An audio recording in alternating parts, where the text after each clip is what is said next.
Chapter 13. "Whoa, baby!"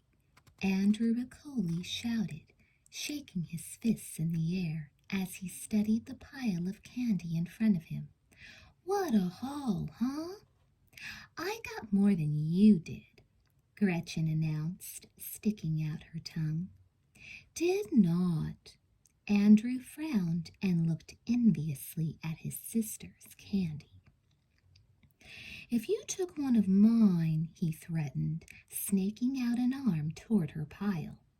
"Mom!" Gretchen yelled very loudly. "Come on, kids," Elizabeth pleaded. It was almost 9, and she and Jessica had just arrived at the Riccoli house. The other babysitters would be arriving any minute now. She threw a desperate look toward her sister. The evening was going to be hard enough, she thought. And if the kids were going to spend the rest of the night squabbling. "Andrew and Gretchen?" Mrs. Riccoli, dressed in a 10-gallon hat and a shiny set of spurs, appeared in the doorway. "One more word and you're going straight to bed. No more candy, no more anything," she told them, waving her forefinger at them.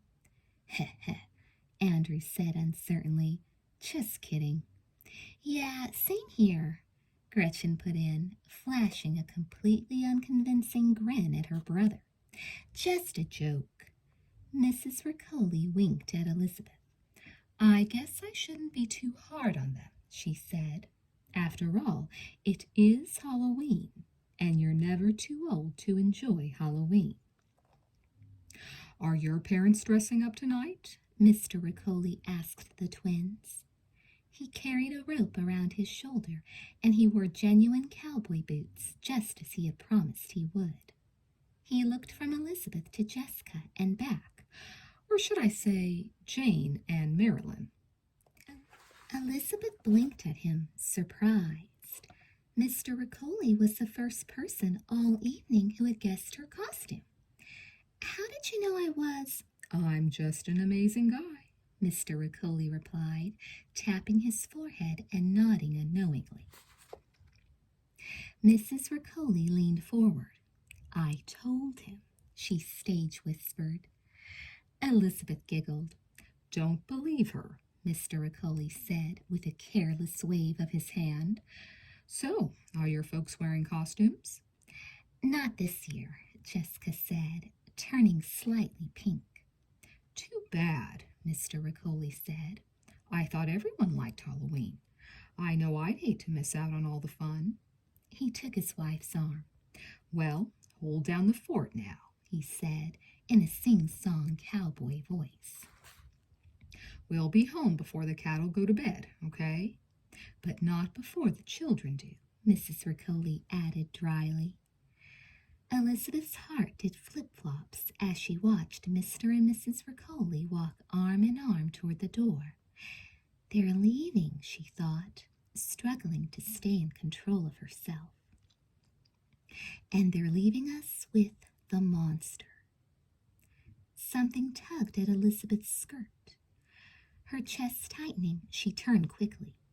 But instead of the twisted arm she half expected to see, there was only Nate, still dressed as a ghost. She took a deep breath. "If every little sound makes me nervous," she thought, feeling her heart pumping at a mile a minute, "it's going to be a long, long night."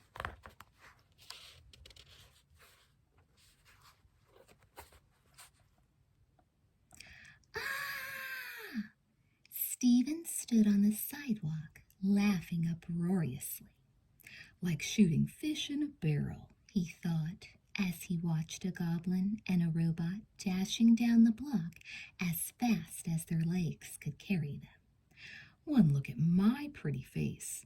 That's all it takes." It was all so incredibly easy.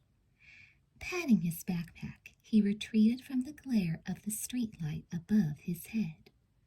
Right now, he was dressed in an oversized black shirt and dark pants. He checked his watch. Another 10 minutes or so. Then I'll go change clothes and find my sisters. Heh, heh, heh. Stephen leaned innocently against a bush. The idea, he'd decided, was to stay as still as possible. When a trick-or-treater came by, he'd lunge forward, writhing and moaning and clawing frantically at the air. Nearly everyone screamed and ran. A few even dropped their bags of candy. Footsteps sounded down the street. Stephen looked around quickly. A tramp and a fairy princess. He squinted to make sure both figures were over 4 feet tall. Stephen wasn't interested in scaring little kids. Like I always say, he reminded himself, you've got to draw the line somewhere. The footsteps came nearer. Stephen stood as stiff and straight as possible. 3, 2, 1, now! With a scream that practically scared himself, Stephen burst forward, sharp claws lunging toward the fairy princess. Ah! The trick-or-treater screeched, and in less than 2 seconds they were bolting down the block and into the night.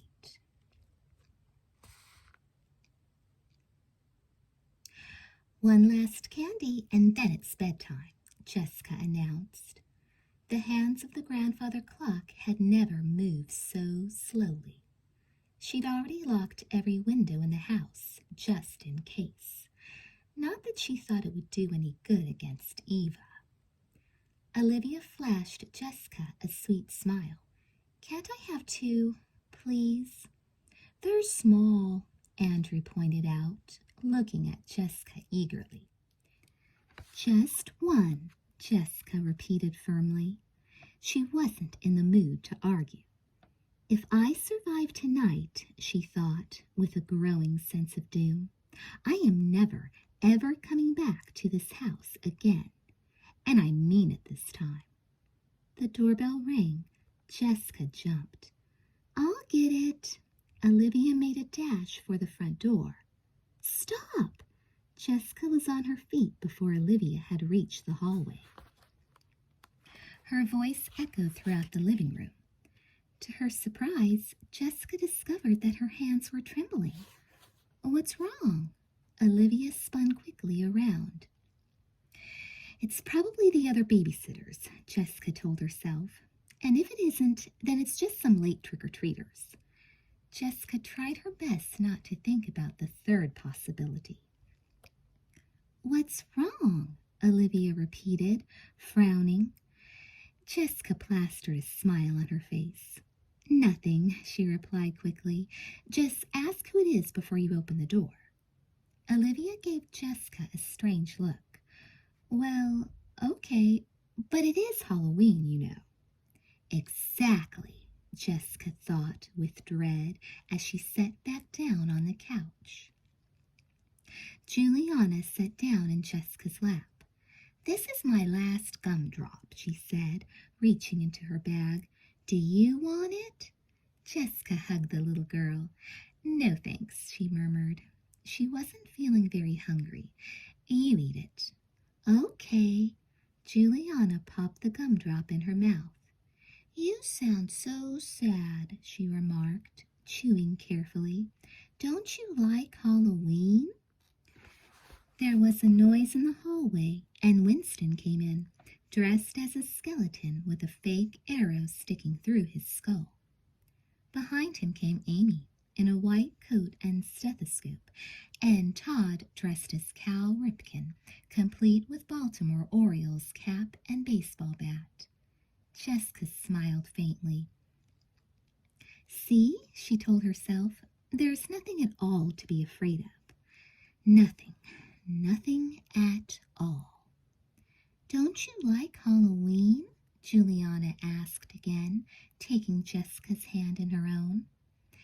Jessica hesitated, choosing her words carefully.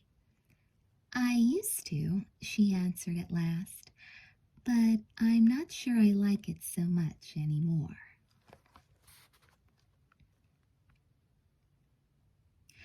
Ducking out of sight behind a tree, Stephen unzipped his backpack and grabbed his Eva Sullivan costume. First, the nightgown. Careful not to disturb the makeup, he pulled it gently over his head. Even in the faint glow of the streetlight, he could make out the yellow flowers. Excellent. Next, the bunny slipper. Stephen was pretty sure his sisters had said that there was only one slipper. Just as well, since one was all he had. It was too small for his foot, but he decided to wear it anyway. I don't have to run, he told himself, grinning evilly in the darkness. And who cares if the slipper hurts? It'll just help me limp. He tugged on the slipper until his foot was in. It was hard with claws on. Oddly, the back of the slipper was already covered with little cuts and scrapes, almost as if it had been nicked many times by something sharp. Stephen frowned at the slipper. It was also funny how old it felt, as if it had gotten a lot of use years ago. Briefly he wondered again where his sisters had gotten it. But then he shrugged. What difference did it make? Chuckling, Stephen picked up the teddy bear. It was kind of old too, he noticed. He held it in different positions, facing out or facing in. He decided that facing out looked better. The top of the head was almost completely threadbare, and one eye gazed vacantly from the bear's face. In a few places, stuffing poked through the cloth. Stephen set the bear down for a moment to zip the backpack up. As he did, he noticed a tag on the side of the bear. He picked it up again. Property of Eva Sullivan, he read, frowning. That's strange. He'd sort of suspected that the bear was really Jessica's, and the twins were making up the whole story about Eva Sullivan. But if the bear really belonged to Eva Sullivan, then... But who says Eva Sullivan ever lived in that house anyway? He asked himself. Maybe the bear really did belong to someone named Eva Sullivan, but she was some kid who sold it to them at a garage sale or something. He nodded slowly.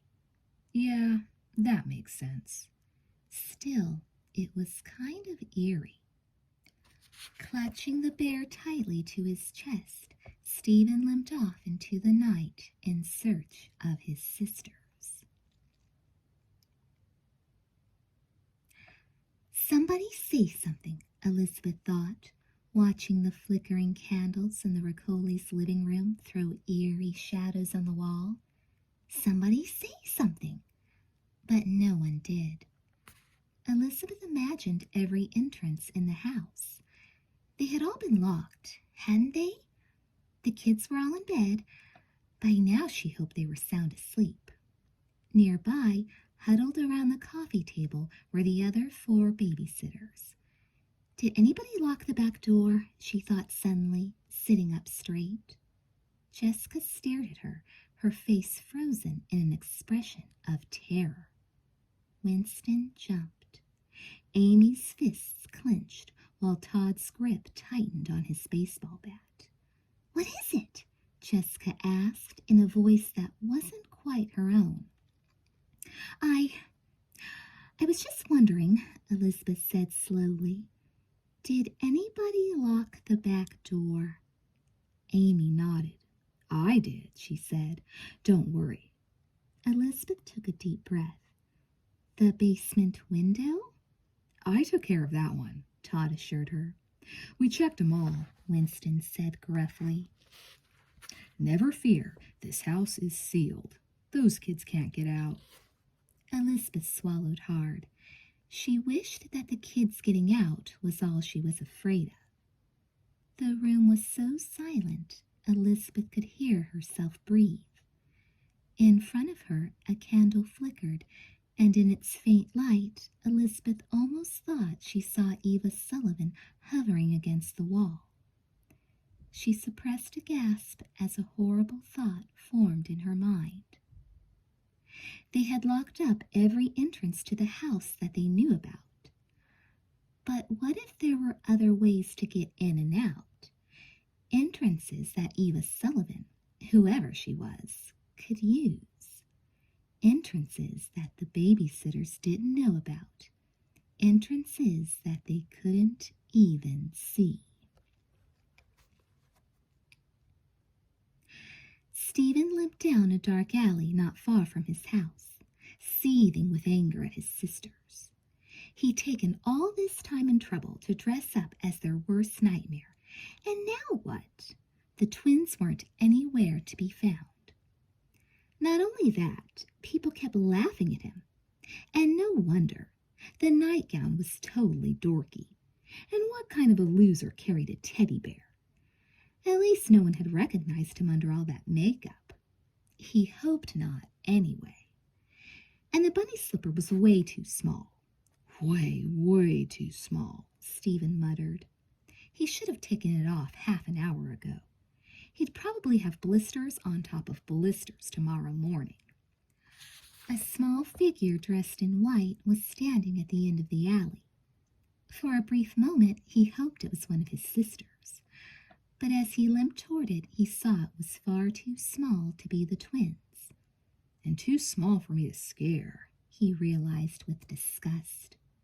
The figure began to move forward, lurching from side to side just as Stephen was doing. There was a faint hissing sound. Stephen stopped in his tracks. For some reason, his palms were suddenly sweaty. The figure moved slowly but steadily in the same weird rocking motion. A shiver of fear crept along Stephen's spine.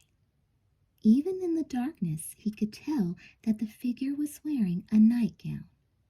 A white nightgown with little yellow flowers, with a place along the bottom where a jagged swatch of fabric had been ripped out. A swatch about a foot long and 3 inches wide. "Hello?" Stephen's voice cracked. He took a step back. The figure reached out an arm. Stephen gasped. In the faint light of the alley, he could see something sharp glittering at the end of the hand. A claw. "No," he whispered, not daring to take his eyes off the creature in front of him. "It can't be." But it was.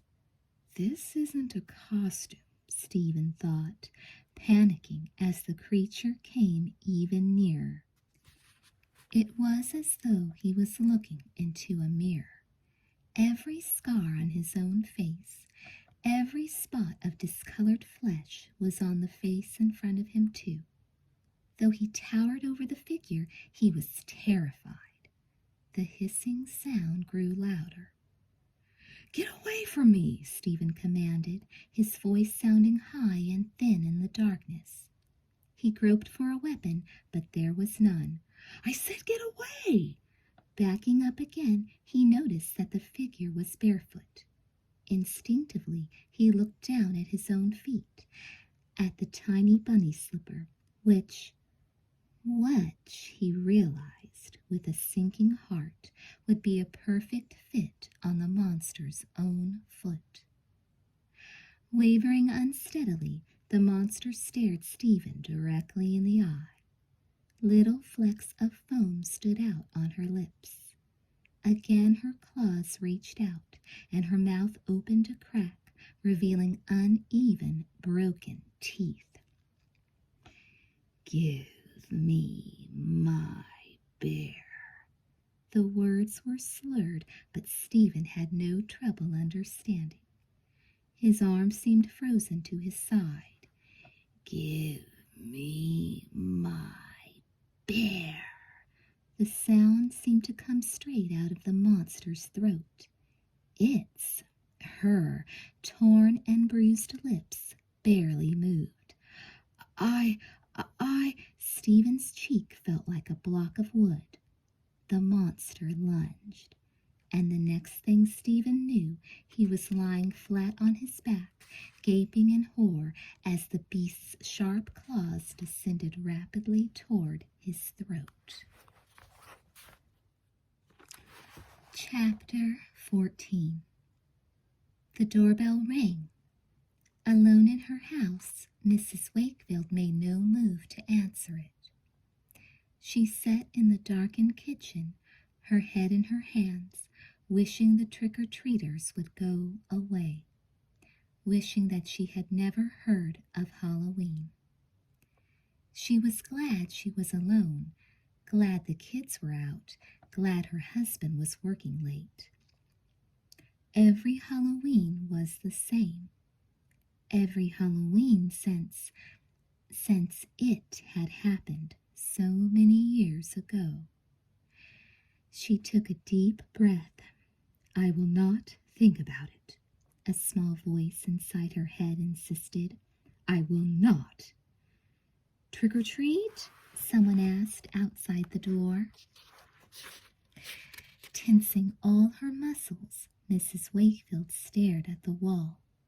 The doorbell rang again. The sound stabbed deep into her throat like a crystal-clear icicle. "No one is home," she thought fiercely. She jerked her clenched fists to the side, disturbing the pile of mail that someone had stacked neatly on the table's edge. She could hear muffled voices outside. Then, after a moment, Mrs. Wakefield heard the faint noise of footsteps walking away from the dark house. She breathed deeply. Safe. Mrs. Wakefield reached out to straighten the stack of mail. She glanced at the envelope on top, and her hand froze. "To Mrs. Alice Wakefield," Mrs. Wakefield read in the dim light of the room. The large looping letters of a child just learning to write in cursive were somehow strangely familiar. A chill ran up her spine.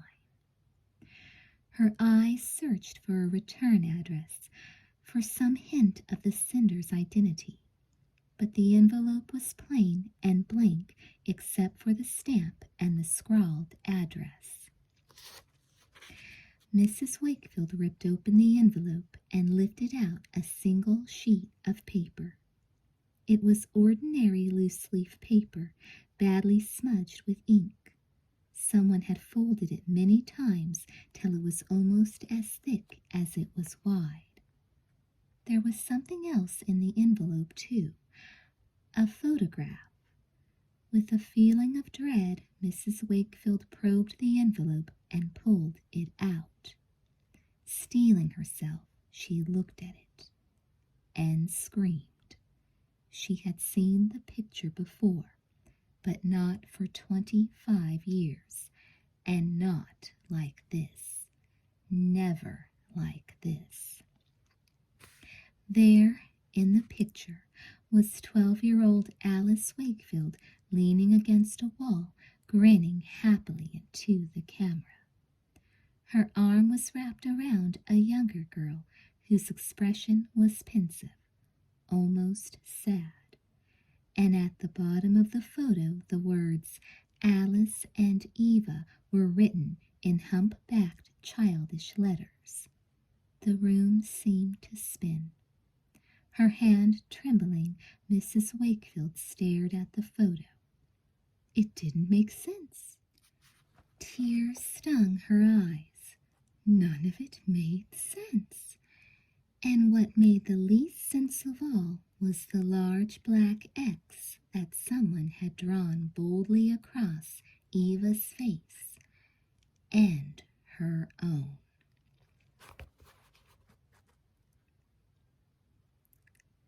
"Get away from me!" Stephen hollered at the top of his lungs.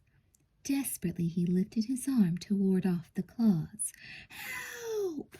Hissing, the monster knocked aside Stephen's arm as if it were made of paper. "Help!" Stephen shouted again, watching in terror as the claws groped for his neck. He hunched his shoulders and tried to roll away, but it was too late. With an iron grip, the claws closed around his neck and squeezed. "You stole my bear!" the creature hissed in its strange, toneless voice. "And now you must die." Stephen tried to scream again, but no sound came out. He gasped for breath. He could feel his tongue beginning to swell, and he was suddenly conscious of a tremendous thirst.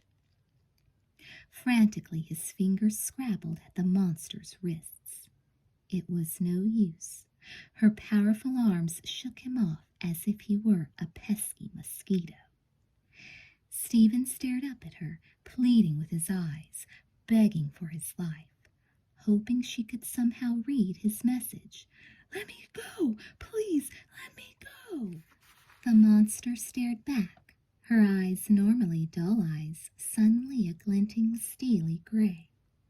She grunted something that Stephen couldn't make out. The pressure on Stephen's neck was awful. Already he thought he was seeing stars in front of his eyes. How long could a person go without air? 2 minutes? 3? An unearthly noise rose from the creature's throat and seemed to float in the darkness above Stephen's head. Her weight pressed down on Stephen's body. Stephen struggled to breathe. "This can't be the end," he thought in despair. "It just can't. My bear." What remained of the monster's lips curved into a terrible, mocking smile. The bear! Stephen knew it was his last chance. Already he was lightheaded. In his mind he could feel himself beginning to spiral down, down, down, along a staircase that he knew could only lead to certain death. The bear! Summoning all his strength, he lifted up the arm that still held Eva's teddy bear. With a triumphant cry, Eva let go of Stephen's neck and reached for the stuffed bear. Air rushed into Stephen's lungs, but he couldn't enjoy it. He knew he didn't have much time. Flicking his wrist, he tossed the bear just beyond Eva's reach. Then he bucked like a wild horse. "Ah!" Caught off balance, Eva tumbled to the ground with an inhuman cry. Stephen stood up, panting hard. He knew he ought to run for it, but he felt too weak. Oh, man! He sucked in a deep gulp of fresh, cool air. He'd never realized what a great feeling it was to be able to breathe. Eva's claw-like hand shot out and grabbed her bear. Pressing it close to her side, she made cooing noises at it. Then she whirled and faced Stephen. "Hey, man," Stephen said nervously, taking a step back. He was dimly aware of blood trickling down his shoulder. "I gave you the bear, you know." The figure got up unsteadily and lurched forward again. "The bunny slipper. That must be what she wants." Sweat broke out on Stephen's forehead. Bending down, he yanked off the slipper and held it out to the creature. The monster gurgled. Anger flashed in her leaden eyes.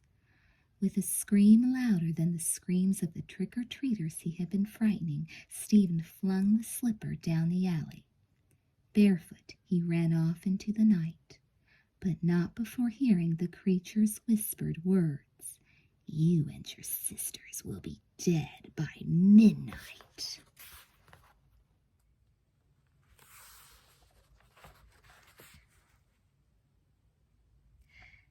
Mrs. Wakefield let the mutilated photograph drop from her hands. With fumbling fingers, she seized the letter. "I thought she was dead," she whispered in the darkness. I could have sworn." She caught herself. "I won't think about it," she thought fiercely. For 25 years, she'd kept the memory of that awful night out of her mind and heart. 25 years, and it only bothered her once in a while. Only around Halloween. But her hands had taken on a life of their own. And before she knew it, the letter was open and she was staring faintly at the first line. Dear Alice, it read in the childish handwriting she remembered so well. I won't read it, Mrs. Wakefield thought frantically. She dropped the letter to the floor so she wouldn't read the message inside, but not before her eyes had fastened on the signature. Eva Sullivan. And despite her best efforts, Mrs. Wakefield's mind cast back 25 years to a Halloween night just like this one.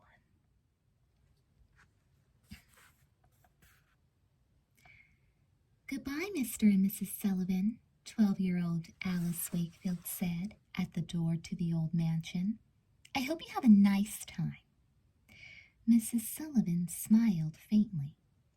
Leaning down, she kissed Eva lightly on the cheek, careful not to smear her lipstick. Thank you, Alice, she said, and she turned to leave. Good night, Mom and Dad, Eva said in her slow, solemn way. Good night, sweetheart. Mr. Sullivan squeezed his daughter's shoulder. We'll see you tomorrow. Tomorrow, Eva echoed her father. Oh, and Alice? Mrs. Sullivan beckoned to the babysitter. Make sure Eva's balcony door is locked tonight, all right? She asked in a loud whisper. She's been sleepwalking again. Alice nodded. Every time she babysat for Eva, she made certain that the balcony door was locked. In fact, she usually checked the door 3 or 4 times, just in case. But she didn't say so. I'll be careful, Mrs. Sullivan. Mrs. Sullivan bit her lip. I know you will, she said, with a sigh. It's just that the balcony is 3 floors up and nothing will happen, Alice promised, nodding soberly. Enjoy the party. When Eva's parents were gone, the house seemed even quieter than usual. Eva was a silent, thoughtful child, more interested in playing board games or practicing her cursive handwriting than in yelling and running. Alice often felt that Eva didn't belong in a big, spooky mansion like this, especially not tonight, especially not on Halloween. Did you have a good time trick-or-treating? She asked. I was a fairy princess, Eva said softly, but I only went to 3 houses. She touched Alice's sleeve. Then I got scared, so we came home. Scared? Alice stroked the girl's cheek. She knew that Eva was an easily frightened child. Often she woke up with nightmares, calling and screaming for help. Or even worse, sobbing softly in bed until Alice came to check on her. What was frightening? The ghosts and stuff like that. Remember what I told you? Alice asked in a soothing voice. They aren't real ghosts, just people dressed up in costumes. Eva nodded, but her face looked troubled. Time to get on your nightgown, Alice said gently. She led the way up the stairs to Eva's room, where she helped Eva change into her favorite nightgown, white with daisies embroidered onto the fabric. And those weren't real monsters out there either? Eva asked, biting her lip. Alice shook her head. Of course not. She put her hand around Eva's shoulders and helped her into bed. It's only for fun, for Halloween. Eva's face looked fragile and pinched. Alice? Yes, Eva? Eva frowned up at the ceiling. I don't think I like Halloween very much. That's okay, Alice assured her, wondering how in the world a person could not like Halloween. Maybe someday when you're older. You'll be ready for it, and you'll like it then."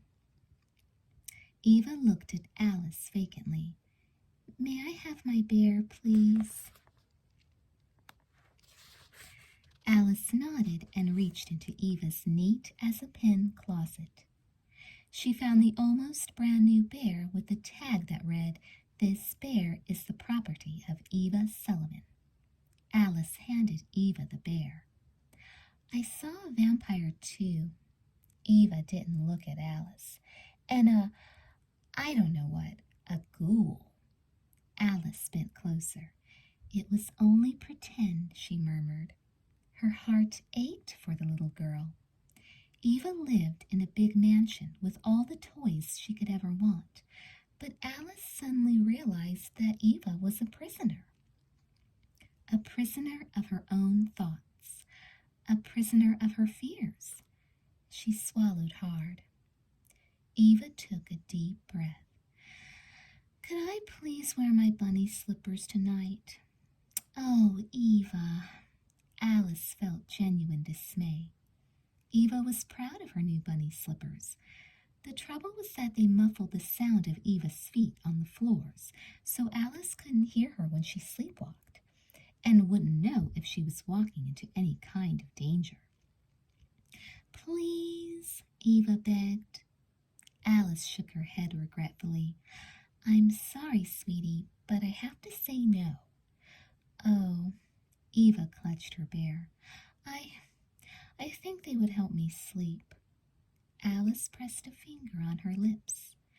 If the slippers would help her sleep, she wondered if maybe it would be all right for Eva to wear the slippers, if maybe there was a way she could wear them safely. Suddenly she snapped her fingers. "How about you just wear one?" she asked. "I can't let you have both, but if wearing one to bed would help—" "Her bare foot should still make enough noise for me to hear," she thought. Eva managed a weak smile. "All right," she said softly. She took the slipper from Alice's hand and slid it onto her foot as Alice turned off the light. "Do you need anything else?" Alice whispered, locking the balcony door. The only answer was a muffled yawn. "Sleep tight," Alice said. She bent down and kissed Eva on the forehead. Eva murmured something and rolled over. Alice waited till she was sure Eva was asleep. Then she crept silently out the door. She passed the spare room next to Eva's own, the room that shared an entrance to Eva's balcony. Just to be sure, she walked into the dusty room and checked that door too. It was locked as well. Alice shuddered, imagining if one of the balcony doors were open, imagining Eva sleepwalking over the rail. The Sullivans had talked about building a higher, stronger railing around the balcony, but they hadn't yet. Alice suspected they were hoping that Eva would outgrow sleepwalking first. She tiptoed down the stairs. Even so, her footsteps echoed through the house. Tonight of all nights! The last thing a frightened child like Eva needed was to wake up Halloween night thinking there were spooks in the house. "No, Eva," she found herself repeating in her head. "Trick-or-treaters are not real monsters." Alice turned on the television in the living room and watched with one eye. From time to time, she wondered what her friends were up to. She'd missed the big Halloween party earlier that night, but she was planning to meet up later on with Jim Wilkins, Diane Robbins, and Walter Egbert. Especially Jim, who was becoming more than just a friend. After a while, Alice got up to change the channel. Then she froze. What was that noise? It sounded like footsteps in the upstairs hallway. Eva! Dashing for the spiral stairway, Alice hurried up the stairs. But the hall was empty. Frowning, Alice leaned against the banister. "Eva?" she called softly. A giggle floated down from the third floor. 2 giggles. Somewhere above her head, a door shut. Alice turned pale. Her heart fluttered in her chest. It's okay, she told herself, racing up the steps as fast as she could. The balcony doors locked, but somehow that thought didn't make Alice feel any better. The third-floor hallway was empty too, but to Alice's dismay, a light was burning in the room next to Eva's. Alice's throat felt dry. Afraid of what she might see, she peeked into the spare room. No one was there. She stepped forward. The room seemed normal enough, except Alice frowned. The door to that balcony stood wide open. All at once, Alice heard another giggle from behind her. She took a few hurried steps back into the hall. A ghostly figure was there, waving its arms. "Ooh!" it cried. Another ghost rose up next to the first. "I have come to haunt you," it said, and then dissolved in a fit of giggles. Alice narrowed her eyes. Great! Somehow her friends had managed to sneak into the house and to scare her practically to death. "What do you think you're doing?" she demanded. "Pretty good joke, huh?" Walter Egbert asked, laughing hysterically. "We climbed up the stairs when you weren't watching," he explained. "Make a few noises, close a few doors, get Alice upstairs, scare her out of her mind." "We went into that room," Jim Wilkins said, gesturing to the spare room behind him, "and out into the balcony. Did you know that room has a balcony?" "And then we came back," Diane Robbins put in, taking off her white sheet. She grinned. "We wanted to see how soon you'd figure it out." "Well, I wish you hadn't," Alice shot back. "You guys know Eva gets scared of every little thing, and the Sullivans don't allow me to have guests either." "Guests?" Diane asked innocently.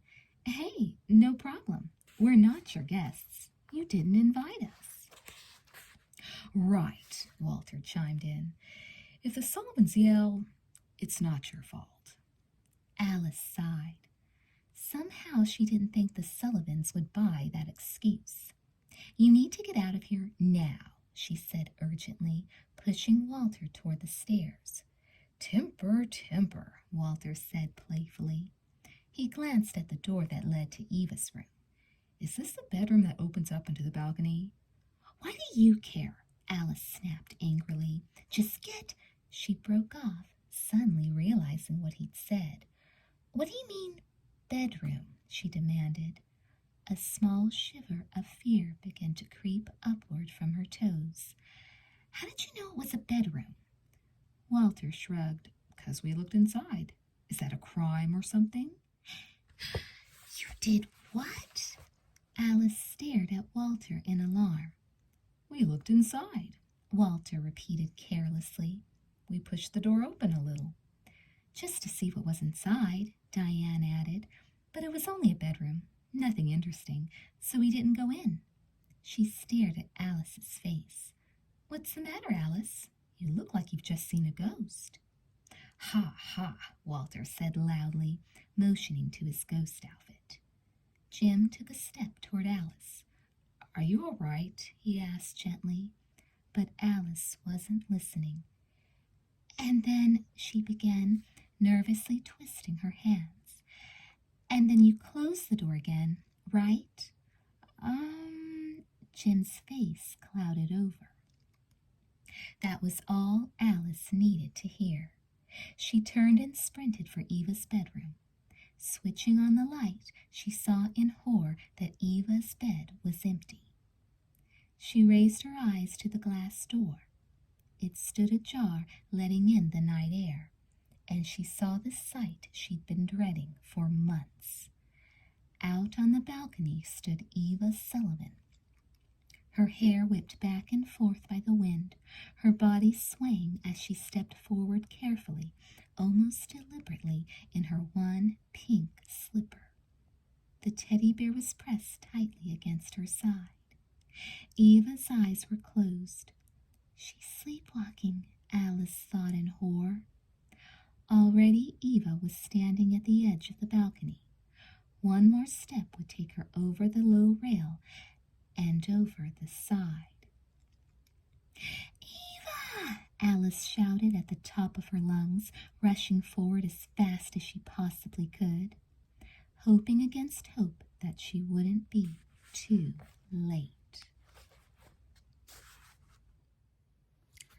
Chapter 15.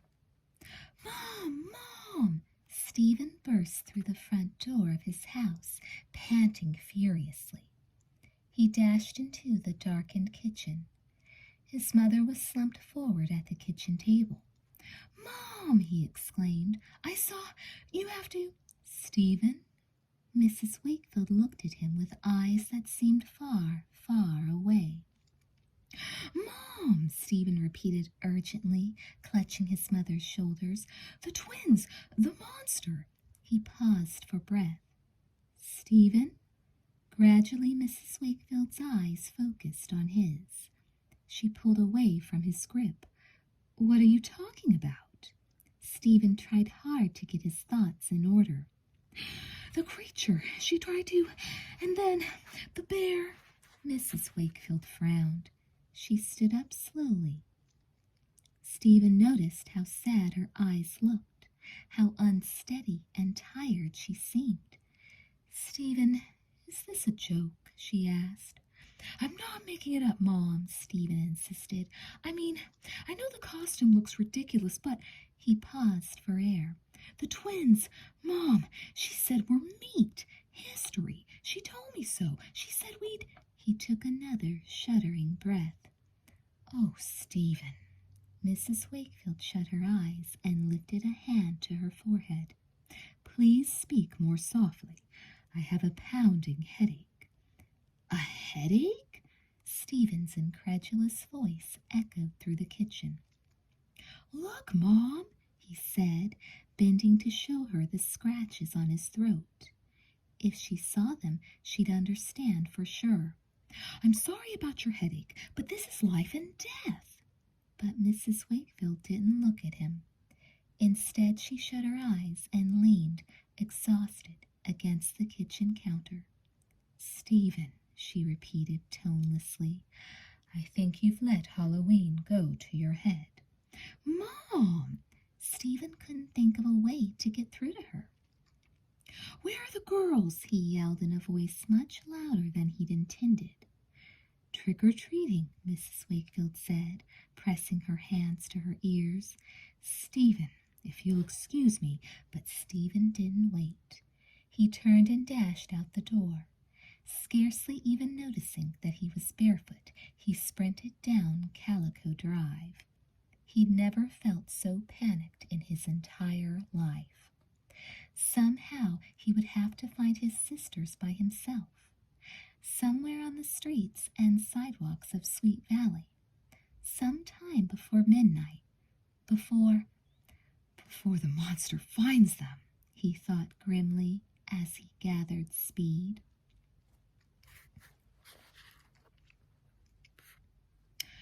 "Okay, gang," Winston announced. "The category is, drumroll please, girls' names." He glanced proudly around the room. "We'll start with A and go through the alphabet. Each team has 5 seconds. Jessica and Amy, you're first. Go." Jessica sighed. No one else had wanted to play this stupid game, but Winston had insisted. He had appointed himself master of ceremonies, and it was clear that he was enjoying himself thoroughly. She wished she could say the same for herself. A is for Amy, I guess," she said, wondering what she would do if a monster came through the window. "Alice," Elizabeth put in for the other team. Alice. Jessica hoped her mom wasn't too miserable tonight. Once again, she wondered what could have made her hate Halloween so much. Bee! Winston cried loudly. Barbara, Todd offered. Brittany, Amy chimed in. They were on C now. Jessica forced herself to think. Cassandra? She suggested. Elizabeth nodded. Chelsea, she added. And D is for Dorothy. Diane, Amy put in. Diane with a Y, She added, grinning. That's right, Jessica thought, glancing at her partner. Diane's her mother's name. So far it's a tie, Winston said, pretending to speak into a microphone. And now, ladies and gentlemen, we're on the very difficult letter of E. May I remind you that the category is girls' names. Ready? Go! Elizabeth said automatically. Jessica wrinkled her nose. She thought hard. E. Edward. That's a boy's name. No good. Elmer? Amy asked doubtfully. Boy, Winston said, checking his watch. 3, 2. I have a friend with an E name, Jessica thought, disgusted with herself for not being able to come up with it. Not Janet or Leela. E is for Eva, Amy called out. Winston drew in his breath sharply. Jessica felt her whole body go suddenly rigid, and Amy clapped her hand to her mouth. I didn't mean it, Amy said quickly. Not Eva. I meant... She hesitated. Jessica racked her brain for her friend's name. Ellen, Jessica shouted. Of course, Ellen Reitman. Todd smiled tentatively. E is for Ellen, he said, running his tongue along dry lips. Yeah, I think I like that one a little better. Jessica sighed deeply. Her body relaxed. Amy had spoken Eva's name, and Eva hadn't showed up. Maybe there was hope after all. Ellen, excellent name. Winston cleared his throat. Next letter is F. This time Jessica was ready. Fiona, she called out.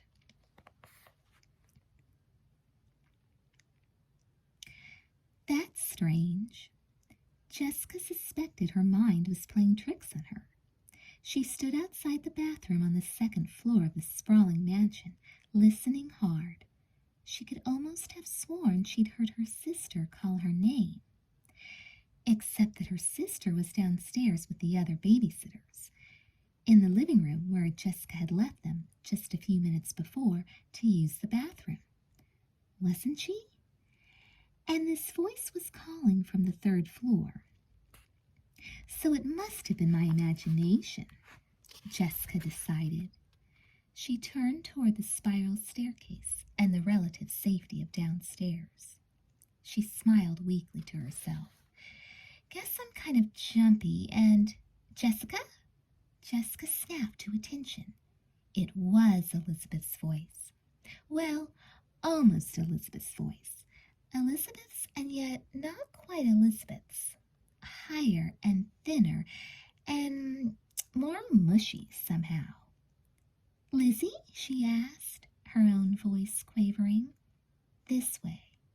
It wasn't a question. Elizabeth? Jessica asked again. Making sure the lights in the hallway were burning brightly, she took a few steps toward the voice, wondering what her sister was doing up here. Is something the matter? Yes, the voice told her. Come. Heart pounding, Jessica walked to the end of the corridor and up the stairs. At the top, all she could see was the secret room, and next to it, a closed door with faint scratches around the knob. Quickly passing Eva's old bedroom, she stood outside the other door. Where are you, Lizzie? She asked nervously, expecting someone or something to leap out at her at any moment. In here, the muffled voice came from directly in front of her. In there? Jessica stared blankly at the door. She'd seen it before, but she'd never seen the room that lay behind it. She didn't have a clue what might be inside. "Elizabeth?" she called urgently. The idea of entering the room, whatever it was, made her cringe. "What are you doing?" There was no answer. Biting her lip, Jessica gently put her ear against the door, but she could hardly hear a thing. Only the faint hissing of water running through pipes somewhere in the house. "Elizabeth," she called softly, rapping on the door. "Let's go back." Silence. Jessica longed to rush back downstairs, to find Todd and Winston and Amy and get their help, but she didn't dare leave her sister. "Elizabeth?" Her voice was trembling. With one hand she tried the doorknob. To her surprise, the door opened easily. Jessica found herself staring into almost total darkness. Throwing the door open as wide as possible, Jessica blinked in the dim light. There was an old bed and a few broken-looking chairs. It was a storage room, she decided. "Elizabeth," she called, stepping into the room. "Where are you?" There was a sudden movement, and the door banged shut behind Jessica. A voice echoed from a pitch-black corner. "Hello, dear sister," it said mockingly. Jessica screamed. It wasn't Elizabeth at all. And that hissing sound she heard hadn't been water flowing through the pipes either. How could she have been so stupid? She felt, rather than saw, Eva Sullivan reach out her hand. Jessica's world went black. Her eyes snapped shut, and she slid to the ground in a dead faint.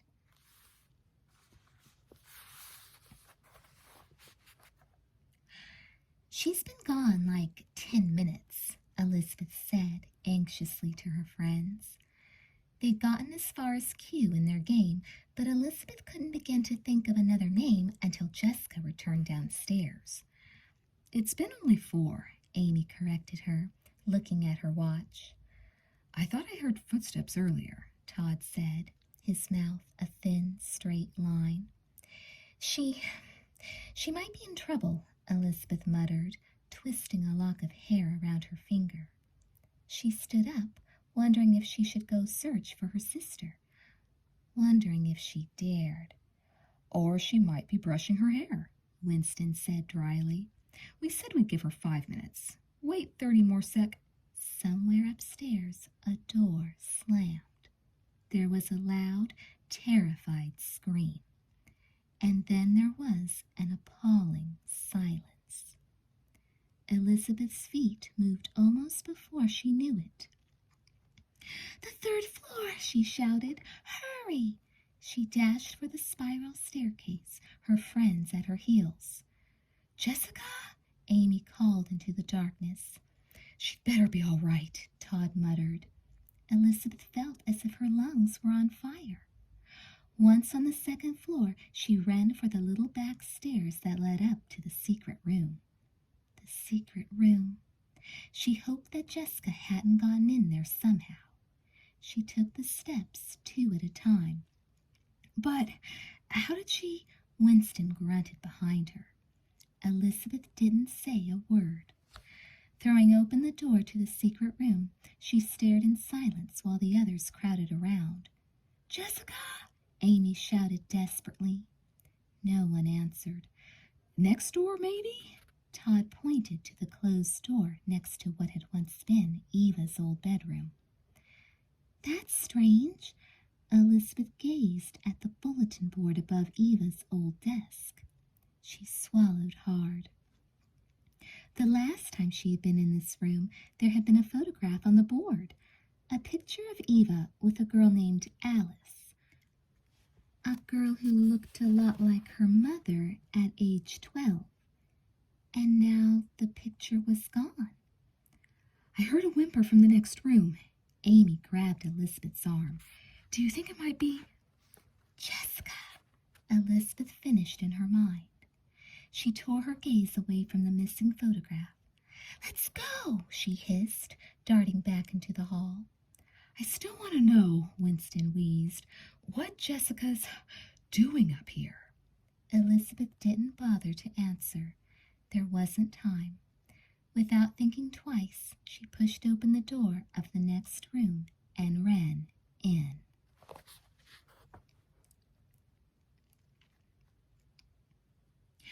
What had started out as a sprint for Stephen was becoming more of a marathon. He didn't know how much longer he could keep going. Sweat oozed from every pore. His feet were hacked and bleeding from pounding over the sidewalks. His body ached from thirst, and his breath was coming in heavy, uneven gasps. But he couldn't stop now. Where are the twins? He wondered desperately. And tonight would have to be Halloween, the one evening of the year when everybody was in costume and the streets were jammed. He'd already tackled 2 blonde girls, suspecting that they might be his sisters. One had threatened to sue. Luckily, Stephen had disappeared into the night before she could get his name and address. Ahead of him, Stephen saw a ballerina about Jessica's size and shape in the middle of a large group of kids. "Jessica!" he shouted frantically, but his voice was so weak he could scarcely hear himself. "It's gotta be her," he thought, his tongue feeling swollen in his mouth. "And even if it isn't, I have to try, don't I?" Dashing forward, he hurled himself on the group from behind. "Jessica!" he shouted. With a tackle that would have jarred the biggest quarterback in the NFL, he knocked the ballerina onto the grass. And then he gulped. It wasn't Jessica at all. "What do you think you're doing?" The ballerina rolled over and stared in horror at her knees. "You've ruined my costume," she shrieked. "It cost $650, and now it's got grass stains. And you've probably torn the tutu, too." She looked warily at Stephen. "You owe me big bucks, buddy." $650 for a costume? Stephen got up slowly, wondering who would shell out that kind of cash for Halloween. But when he got a better look at the ballerina, it all made sense. It was Leela Fowler. "Oops, I guess she doesn't really look too much like Jessica," Stephen thought.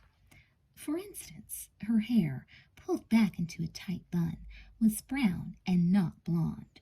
But Stephen didn't have time to stand around apologizing. "Where's Jessica?" he demanded, panting for breath. Leela arched an eyebrow and looked Stephen up and down. She clearly didn't know who he was.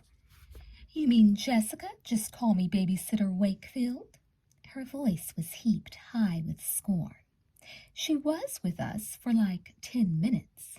Then off she went to babysit. I mean, can she please get a life?" Babysitting, of course.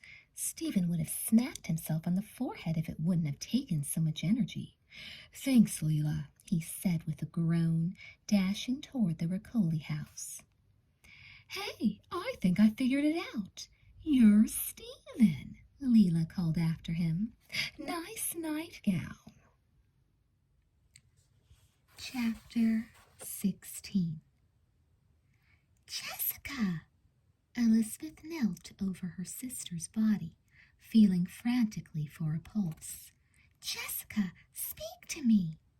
Jessica moaned but didn't open her eyes. Who are you?" she muttered. "I think she must have hit her head," Winston commented.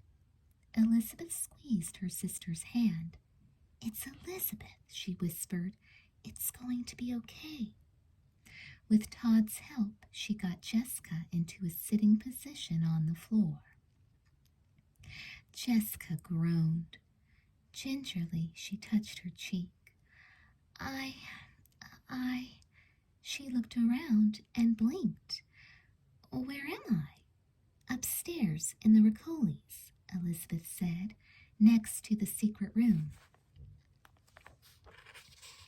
It's a storage room, I think, Amy added, staring at the decrepit furniture and the boxes piled here and there. She shivered. Yuck, it gives me the creeps. What happened? Elizabeth asked. She hooked her arm under Jessica's shoulder, ready to help her sister to her feet. I... Jessica shook her head. I don't know. I thought I heard your voice, and then... Her face clouded over.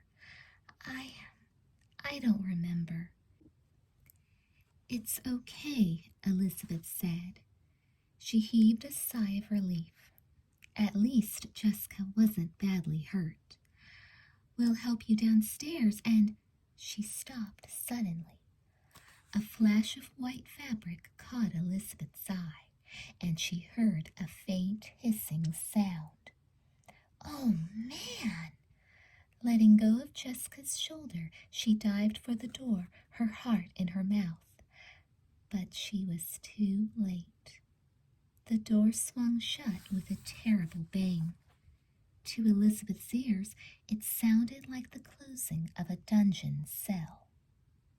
The room was completely dark, and a chilling laugh erupted from what had been the open doorway. Easy bait, the creature hissed. The words were slurred and hard to understand, but Elizabeth had no doubt who was talking. A footstep sounded on the floor, followed by a sliding sound. Elizabeth stood in terror, trying to figure out where the creature was and how she could defend herself. And now, Eva Sullivan purred in the darkness, I've got you all just where I want you. No time to stop and ring the doorbell, Stephen decided. The porch light of the Riccoli house was burning brightly. He'd just have to hope that the door would be unlocked and that everyone inside was safe. Stephen hit the door with a crash and tumbled into the front hall. Elizabeth, he called wildly, pulling himself up and grabbing a pair of boots in case he had to protect himself from Eva. Jessica! There was no answer. Stephen's heart started beating double time. Jessica! He shouted, dashing into the living room. Elizabeth! The living room was empty too. Stephen rubbed his throat where Eva had clawed him earlier. It still hurt. They couldn't have just walked away, he said to himself. Not even his sisters would do something so totally irresponsible. Would they?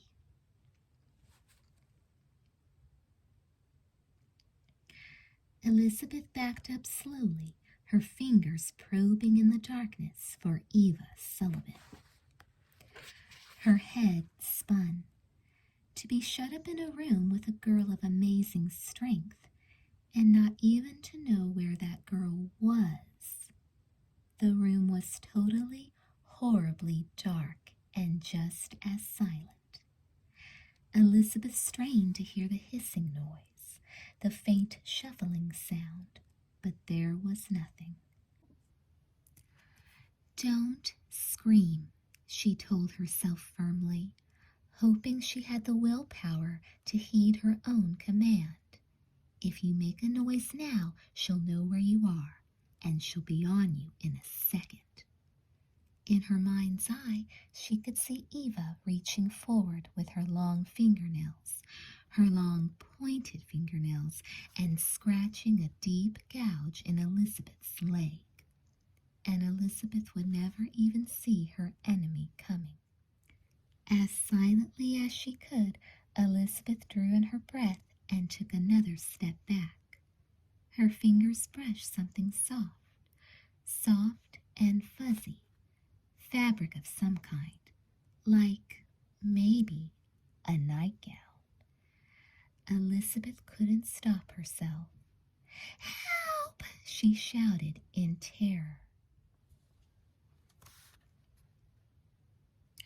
Downstairs, Stephen started. The cry for help was some distance away, that was for sure. Probably upstairs, he thought. And it was so faint, he wasn't even positive it was one of his sisters. But still, if someone needs help, I've got to go, he thought. He pounded up the spiral steps, 3 at a time. After all, he thought grimly, I'm the only one around. I'm too young to die, Winston cried. Save me, save me, Jessica wailed. Elizabeth felt silly for having screamed so loudly. The fabric was only a worn blanket draped on the bed, she realized, not Eva's nightgown at all. But her cry had unleashed something in the other babysitters. Jessica's wails echoed and re-echoed in the closed room. Elizabeth's grip tightened on a chair. Maybe she could use it to push her way toward the door. Her mouth felt dry. She tugged experimentally on the chair just to see if it would move. It could work. It might work. Only, which way was the door? Elizabeth's eyes darted this way and that, but it was too dark to see. And then, almost in her ear, she heard the hissing. Elizabeth had just opened her mouth to scream when footsteps sounded in the corridor. In a flash, the door swung open wide. Light from the hallway flooded the room. Elizabeth stood transfixed, blinking in the harsh brightness. Not 2 feet from her elbow, there stood Eva Sullivan. And in the doorway, panting hard, stood yet another Eva Sullivan, only taller and without a bunny slipper. This is the end, she thought. Her shoulders sagged, her blood turned to ice, and a scream, louder than any she had ever heard before, rose from her lips. With a satisfying crunch, Stephen knocked the small figure in the nightgown to the floor. Any ref would have given him a penalty for unnecessary roughness. But this wasn't football. This was real life. Besides, he figured that there was no such thing as unnecessary roughness where Eva Sullivan was concerned. Let's get out of here, he yelled to his sisters and their friends. Come on, move! Nobody moved. They just clutched each other and stared at Stephen as if he had horns. I'm too nice to die, Winston wailed. I'm too strong to die. I'm too... There can't be 2 of her, Amy whispered. 2 of her? Of course. Stephen's hand flew to his face. I'm Stephen, he cried. In costume, you idiots. She's the one who's trying to kill you. He pointed to Eva, who was already stirring. Get it into gear, now, he bellowed. Screaming, the kids surged past him and through the door. With a snarl, Eva leaped to her feet. Stephen didn't hesitate. Following his sisters, he yanked the door shut and held it tight. Out of the house, he ordered. Run! The kids! Elizabeth turned a teary face toward him. What kids? Stephen yelled. Eva was tugging at the door. Get out of here, now! The Macaulay kids! Jessica's fists clenched and unclenched. We've got to save them too! Stephen gritted his teeth and pulled his end of the door as hard as he could. Okay, he agreed. Just hurry. Like scared rabbits, the babysitters darted downstairs. Essica? Nate opened his eyes and yawned. I'm here, sweetie, Jessica murmured. She stood by the little boy's crib, cradling him in her arms as she waited for the other babysitters. Nate closed his eyes again almost instantly. In less than 10 seconds, he was breathing evenly, his head against Jessica's shoulder. Jessica watched him sleep with envy. She wished someone would take care of her like this. Above her head, she could hear the banging of the door to the storage room, and then a sudden oof from Stephen. Her heart sank. "She's loose!" Stephen appeared on the stairs, barely recognizable under his heavy, gruesome makeup. He hurried to Jessica's side and pushed her farther into the darkness. "Hide!" A second passed. Then Eva lurched down the stairs. Jessica shrank back, hoping that Nate wouldn't cry and give them away. But Eva didn't even look around. Instead, she swayed to the top of the spiral staircase and wobbled down toward the first floor. In a second, she was out of sight. Jessica shot Stephen a glance, afraid to hope. The other babysitters and the rest of the Riccoli kids, yawning and stretching, were in the hallway now. "I'll go first," Stephen said under his breath. "If I see her, I'll whistle. Jessica, count to 10 and follow behind." Jessica nodded. Nate was still asleep in her arms. She was grateful for that. Stephen took a step forward, then another and another. But about halfway down the corridor, he hesitated and sniffed the air. Jessica's heart skipped a beat. "What is it?" Todd hissed. Stephen spun around.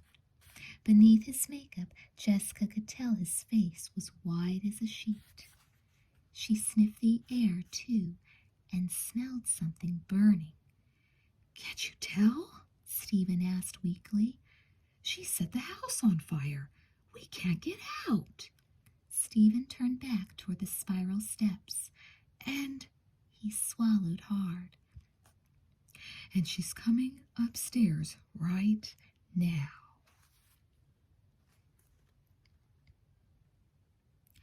Elizabeth choked back a sob. The cloud of acrid smoke was already beginning to waft into the hallway. "The study window," she said, her voice quavering. "The what?" Stephen snapped. "The study window," Elizabeth repeated, more sure of herself now. "The roof, slopes pretty gently there, and there's like an awning that goes almost down to the ground." She sketched pictures in the air. Somehow she was having trouble speaking. "We can get the kids out there, I think." Eva Sullivan's misshapen head appeared around the curve of the steps. Her hissing seemed louder than ever. There was no time to lose. Elizabeth led the way, dragging Juliana behind her as she made a mad dash for the study.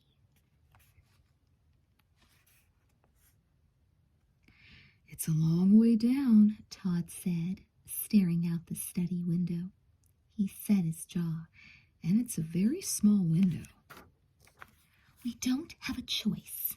Elizabeth's voice was firm. Already Eva was pounding on the locked door. "She'll break in any minute, and there's the fire, too." Her heart was beating so furiously she practically expected it to burst from her chest. Stephen studied the roof with a practiced eye. "All right," he said. "Riccoli's first." Grabbing Olivia's hand, he hoisted her up and swung her into the inky blackness of the night. Elizabeth held her breath, but Olivia didn't disappoint her. Like a spider, she climbed down the roof and onto the awning. Then she dropped safely to the ground. "Okay, I can catch the next one," she called, opening her arms wide. Elizabeth felt like cheering. She pushed Andrew forward. "Did you see how Olivia did it, sweetie?" she asked, more to cover the noise of Eva's incessant pounding than to explain.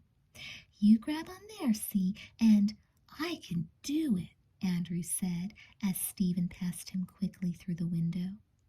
Elizabeth watched him steady himself on the shingles, but instead of clambering down to join his sister, Andrew reached back toward the sill. "Hey, guys," he said quickly, I'll take Nate down with me, okay?" "Are you sure?" Jessica's voice sounded shaky, but she handed the little boy through the window to his older brother. Elizabeth watched, her heart in her mouth. Andrew moved slowly and carefully. Holding Nate to his chest, he made his way to the awning. Then he gave the toddler to Olivia and swung down himself. "Yes!" Elizabeth wanted to shout. Hope rose in her chest. But the banging on the door was louder and more violent, and the door was straining on its hinges. "Your turn!" Stephen grabbed Juliana and half flung her onto the roof. "Faster!" Todd pleaded, taking a quick look behind him. Biting her lip, Elizabeth helped Gretchen out the window just behind her sister. Plumes of smoke curled into the room, but Gretchen would make it, she was sure. They'd save the Riccolis, now to save themselves. Jessica was peering out the window, watching Gretchen tumble to the ground when she heard an awful cracking sound. Whirling around, she saw the frame of the door begin to splinter. As if in slow motion, chunks of wood crashed to the floor. Jessica felt panic rise in her throat. "Me first!" Winston pushed in front of Jessica and started to dive through the window. Jessica caught her breath. It would be a tight squeeze. There was a victorious cry from the doorway. Jessica spun around to see Eva Sullivan's face appear in the exact spot where the heavy wooden door had just been. "Help me!" Winston cried desperately. His body was wedged impossibly against the sill, his legs dangling. "Is that her? I can't get through!" Jessica couldn't bear to look at the mocking smile on Eva's face. Suppressing a scream, she watched as Eva stepped slowly forward. There was only one thing to do. She grabbed Winston by the legs and yanked him as hard as she could. In a second, he was out of the window, back inside. Jessica steadied herself against the sill. She didn't dare look behind her. "Run!" she shouted, leaning as far out as she dared. It was no wonder Winston had gotten stuck. The window was much smaller than it looked. "Run! Get help!" The children stared up at her from the lawn, open-mouthed. Jessica knew she had little time left. "Run!" she cried again. "Hurry, as fast as you can!" Olivia nodded, or at least Jessica hoped she did, and in a moment the kids were scurrying across the lawn in their pajamas, heading... Jessica didn't know where. Just now there were more important things on her mind. She turned and screamed. The monster was lunging at her neck. "No!" she cried. Eva's claws grasped Jessica's throat. With a sickening thud, Jessica fell to the floor. Her thoughts spun wildly as she felt the sharp fingernails tighten, ever so slowly, around her windpipe. Painfully she breathed in a tiny mouthful of air, wondering if it would be her last breath on earth. Chapter 17. Mrs. Wakefield squeezed her eyes shut, but the image of Eva poised at the edge of the balcony wouldn't go away. Even after Stephen had stormed in, babbling about goodness only knew what, Mrs. Wakefield couldn't get rid of that dreadful picture. Taking a deep breath, she wrapped her head in her arms and slumped forward against the kitchen table. She had to relive the rest of the nightmare. She had no other choice. "Eva!" Eva! Alice cried, sprinting toward the sleepwalking girl. Eva stepped over the low rail, her bunny slippered foot groping in the darkness for solid ground. Eva! Alice's heart pounded. Could she make it in time? Eva opened her eyes for a fraction of a second. Turning her head, she met Alice's gaze with a faint smile. She clutched her teddy bear tightly to her chest, even as her body leaned forward into the empty air, bending toward the ground 3 stories below. The wind whipped Eva's nightgown around her legs. Her arm reached out as if to steady herself, but there was nothing to steady herself against. "Grab her!" Jim shouted. "Eva!" Alice's cry stuck in her throat. Forcing her way onto the balcony, she reached for the sleepwalking girl. But like an autumn leaf, Eva began to fall. Alice's scream pierced the night. Her fingers grabbed at nothing. She stretched her body forward and stared in horror at the spot where the little girl had been standing just a split second before. From the ground there came an appalling sound, a sound that would ring in Alice's dreams for years to come. The sound of a human body crashing into the earth. No, not just a human body. Eva. Stunned, Alice peered over the railing, only to see the little girl's broken, twisted body lying oh so silently on the dirt 3 stories below. From behind her, Alice heard screams. She leaned out into the wind, hoping for a sign of movement, but there was none. Helpless tears stung Alice's eyes. "It can't be! It can't be! Oh, please!" Alice's face grew hot, and her stomach churned. But worse yet was the terrible, sudden feeling of emptiness as she stared at Eva, at what had once been a living, breathing little girl. And since that moment, Mrs. Wakefield realized nothing had ever been quite the same again. She sat motionless, her head still in her hands. The world seemed very dark now, very dark and very lonely. When Eva had fallen, it had been like a candle going out. Yet the shadow of the candle's flame, she thought, was still very much alive. And what had happened next? Mrs. Wakefield forced herself to think. Someone had called an ambulance. No, the police.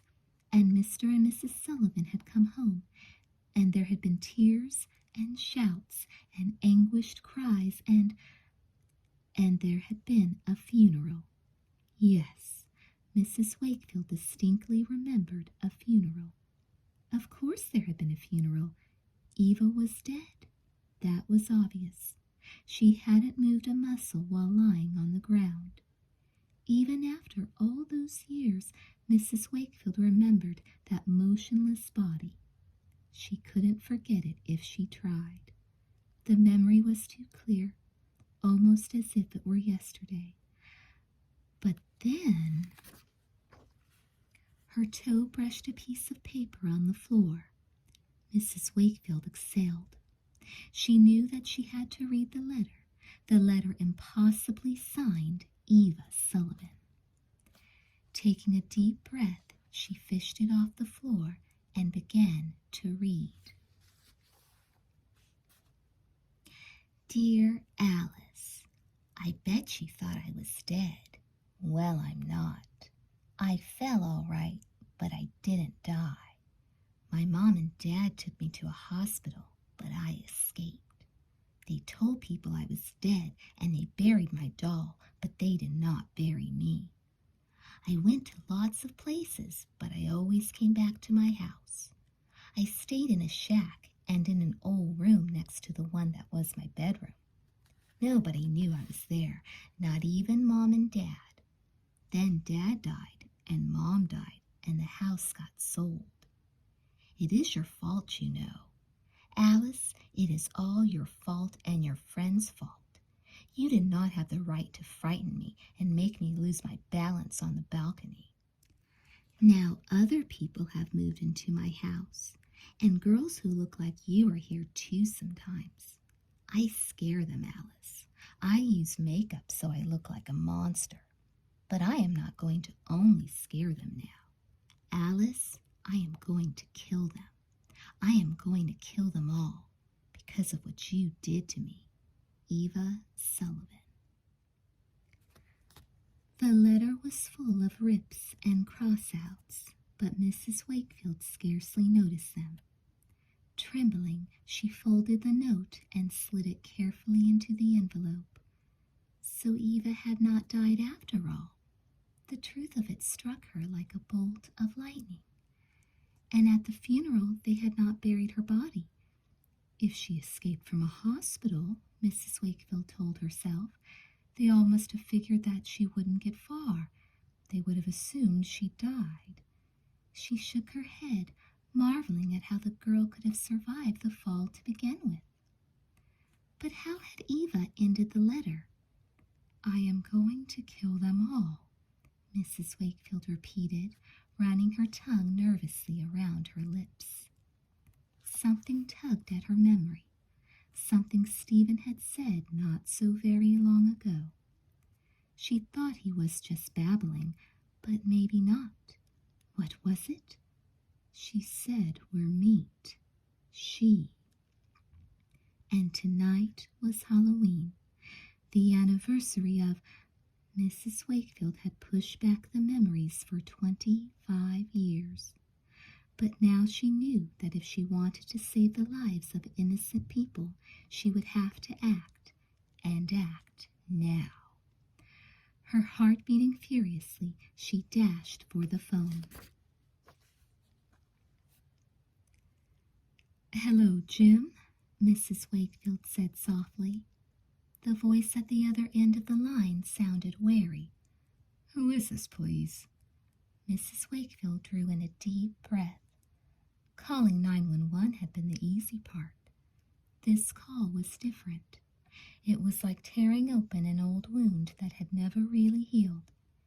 It's Alice, she said flatly, not allowing a hint of emotion to escape. And tonight is Halloween. There was a sigh. Yes, Jim Wilkins said, as if he'd been expecting this call for many years. Listen, Jim. Alice gripped the receiver tightly. Get to the Sullivan mansion as fast as you can. Our children are in danger. Our children. All of our children, she thought. Winston Egbert, Walter's son, and Diane's daughter, Amy, and your son Todd and my own daughters. Her heart thundered in her chest. It's Eva. There was silence on the other end of the line. This is a joke, right? Todd's father asked. I wish it were, Jim, Mrs. Wakefield said. Call Walter and Diane and get over there now. She hung up the phone before Mr. Wilkins could say another word, and it was at that very moment that the doorbell rang. Mrs. Wakefield! Mrs. Wakefield! Mrs. Wakefield froze. These were not ordinary trick-or-treaters. The doorbell rang again and again, as if someone was leaning on it. Hurry! A high voice yelled. Within seconds, Mrs. Wakefield had flipped on the lights and pulled open the door. 5 children in pajamas and nightgowns stood in the doorway. It's a monster! Shouted the smallest girl, tears streaming down her face. She's cut them! What? Who? Mrs. Wakefield looked anxiously from face to face. The older boy caught his breath. We're Coley's. Jessica and Elizabeth are babysitting for us. It's an emergency. What? Mrs. Wakefield grabbed the boy by the shoulders, panic seizing her heart. It's the monster from our nightmares, the tallest girl said breathlessly. The one with the nightgown and the teddy bear. The evil one. She's got Jessica and Elizabeth. She set fire to the house. Mrs. Wakefield didn't wait. She was in the car and backing out the driveway before the girl could finish her sentence. Chapter 18. Elizabeth stared in horror. The monster had her sister by the throat and was squeezing tight. In a second, she knew it would be too late. "Help Jessica," her brain commanded again and again, yet her body wouldn't move. Jessica's eyes bulged horribly. Her fingers made frantic, groping motions, but Eva just shook them off. "Todd!" All at once, Elizabeth's eye lit on Todd in his Orioles uniform. "Your bat! Hit her!" "My bat?" Todd's jaw dropped open, and he hefted the baseball bat at his side. Slowly he raised it into a batting stance, holding it tightly with both hands. "Hurry!" Elizabeth urged. She didn't know how much longer Jessica could last. Todd didn't hesitate. With a sickening crunch, the bat sailed through the air and slammed into Eva's shoulder. There was an anguished wail. In a flash, Eva had keeled over onto her side, holding her injured shoulder with her good hand. Her face contorted into an expression of horrible pain. Elizabeth stepped forward. "Jess!" she exclaimed, offering her sister a hand. Jessica gurgled and clutched her throat. Weakly, she reached for Elizabeth's arm. "Grab her!" Elizabeth hissed to Amy.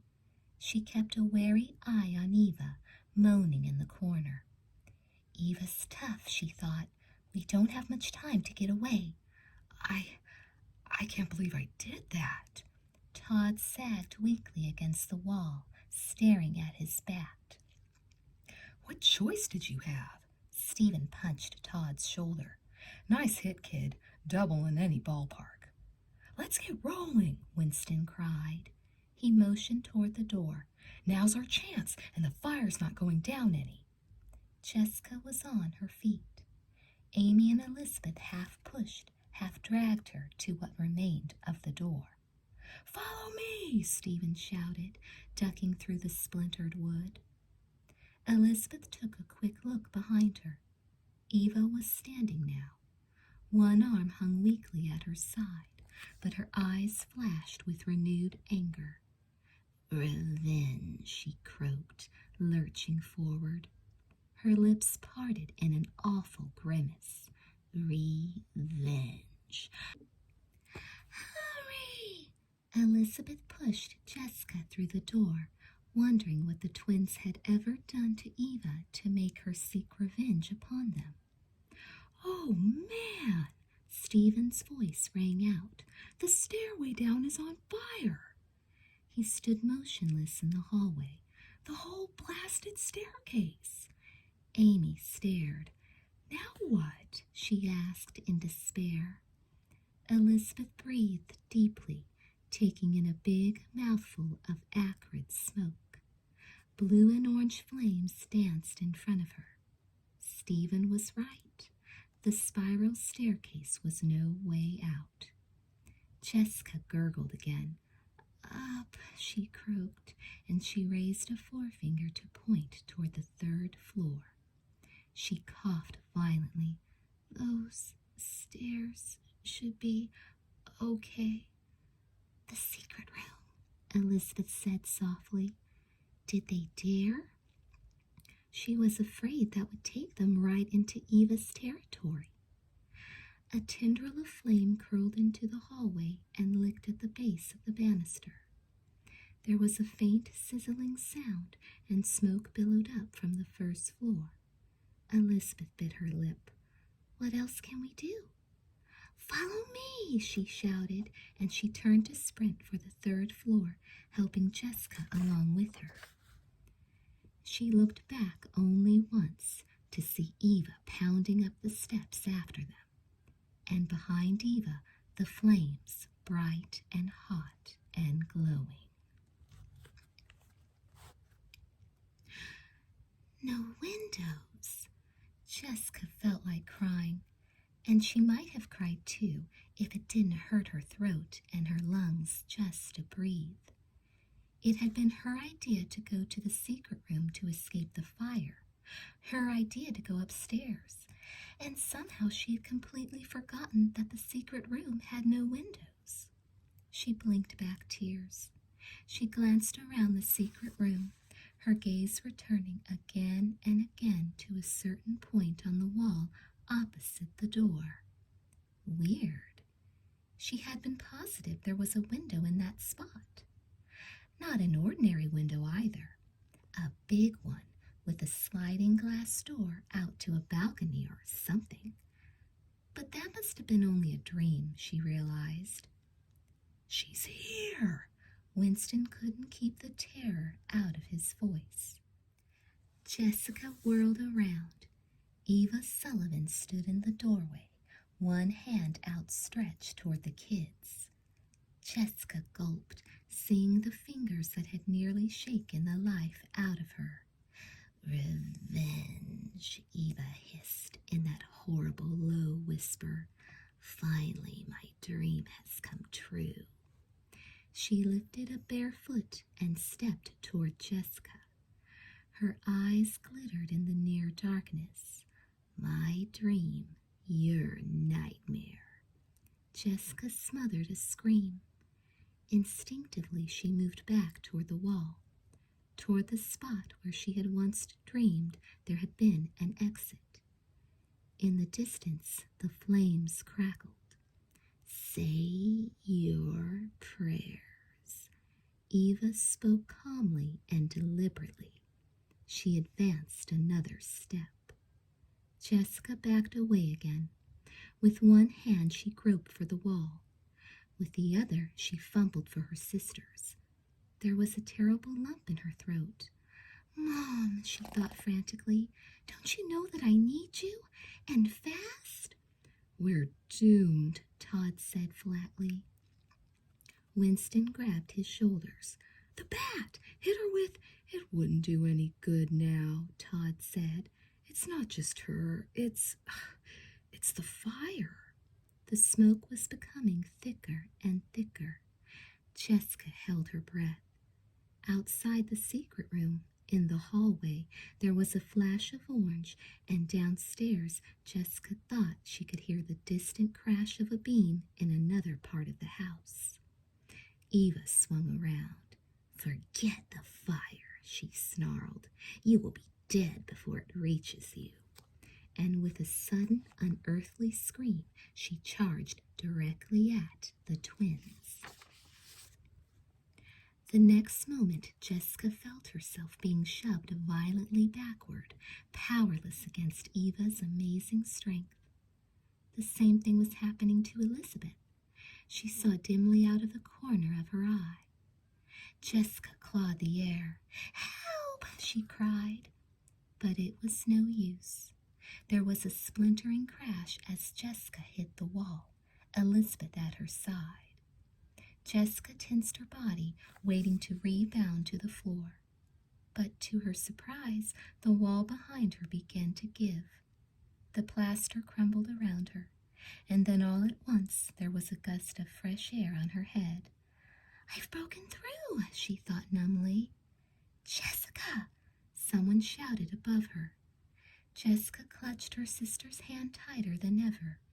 She felt completely weightless. To her horror, she realized that they were falling, hurtling through the air with increasing speed. Jessica tumbled down and down and down toward the cold, hard earth below. I hope it won't hurt very much, she thought, squeezing Elizabeth's hand for reassurance. and then there was nothing to do but to wait for the blow that would knock the life from her forever. Chapter 19. Elizabeth lay still could be. How strange. When she had landed on the ground after what seemed like hours in the air, the earth had been somehow soft. She lay on her back, staring up into the night sky, wondering if she was dead or alive. Beside her, Jessica stirred slightly. Elizabeth shivered. The air was cold. Does it get chilly in heaven? She wondered. She took a deep breath. Elizabeth? The voice sounded anxious. Elizabeth, honey, are you all right? Mom's voice, Elizabeth suddenly realized. And there was her mother's face, worried, anxious, near tears hovering over her own, and her mother's arms tucked gently around her head and shoulders. Oh, Elizabeth, Mrs. Wakefield gasped. Mom? Elizabeth sat bolt upright, wondering what on earth her mother was doing here. But how? Other arms surrounded her. Elizabeth felt herself being moved gently onto harder ground nearby. With a start, she looked down. Grass. It's okay, Someone in a firefighter's uniform told her. You'll be fine. Elizabeth stared open-mouthed at the mattress she and her sister had landed on.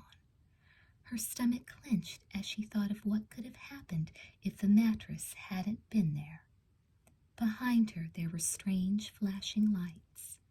Emergency vehicles, she decided. Besides her mother and the firefighters, there were other adults too.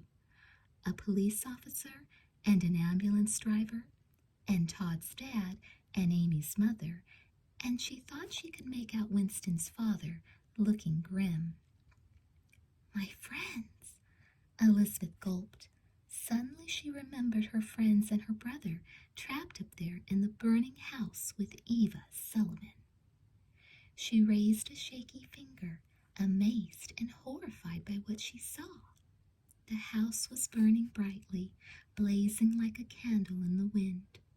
Smoke streamed from almost every window, and as Elizabeth listened, she could hear the crackle of flames and the snapping of wood.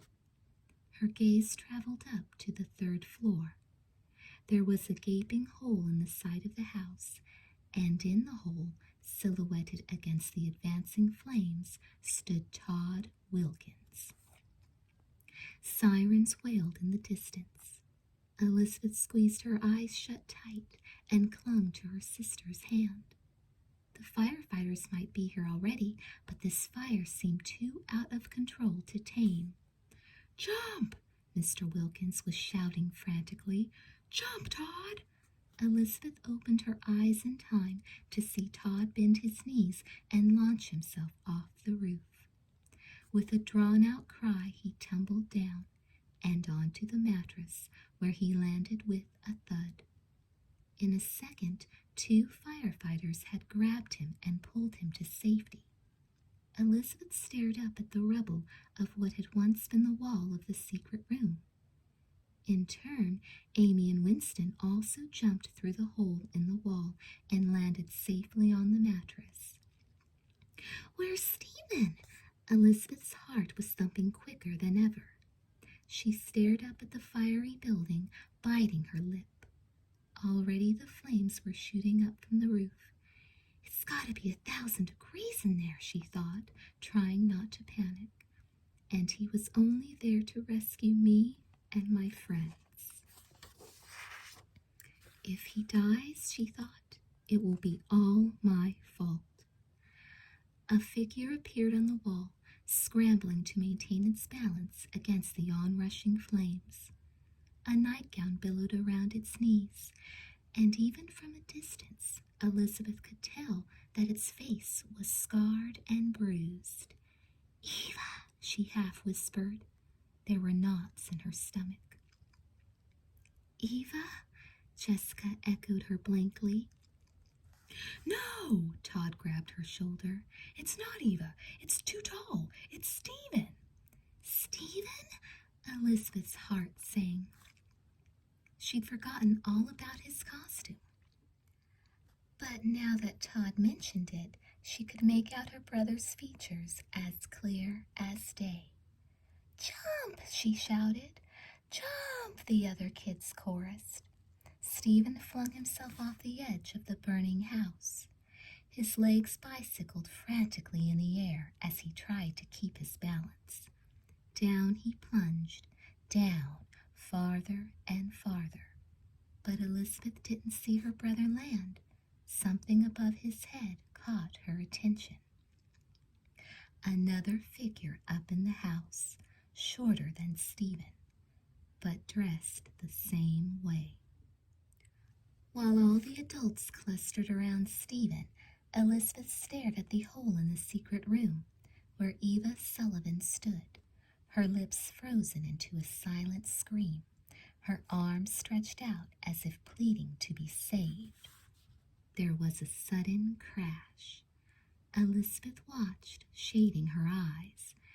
As if in slow motion, the roof fell in. Charred shingles came sliding to the ground with a heavy thunk. Flames shot up triumphantly across the entire house.